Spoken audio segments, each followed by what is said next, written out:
ఇంకా ఏంటంటే వీళ్ళకి అంటే మనకి మూవీస్లో అయినా యాడ్స్లో అయినా టీవీస్లో అయినా smoking is injurious to health అని చూపిస్తారు, అందరికీ తెలిసింది.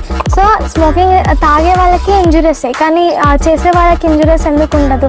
వాళ్ళకు కూడా దీనివల్ల క్యాన్సర్ వచ్చే ఛాన్సెస్ ఉంటాయి. సో వీళ్ళకి ప్రభుత్వం నుండి ఏమేమి హెల్ప్ వస్తుందో పింఛన్ ఒకటే వస్తుంది. ఈ హెల్త్ కార్డ్స్ అయితే ఏమి ఇస్తామన్నారు కానీ ఇయ్యలేదు. అది కూడా హెల్త్ కార్డ్స్ అయితే ఏం లేవు. 500 చేస్తే 100 రూపాయలు పడతాయి. రేపు 10 దాకా, రేపు 10 దాకా 1000 చేస్తే 200 పడతాయి. ఆ 1000 చేయడానికి 2 రోజులు పడుతుంది మాకు.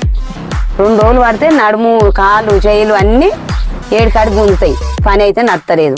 ఈ పని చేయలేము మేము, చేయదలుచుకోలే. ఇక రేటు పెంచాలి. రేటు పెంచితేనే జర అట్లో ఇట్లో మేము చేయకుండా కానీ మా కడుపులో పుట్టిన వాళ్ళు అన్నీ చేస్తారు.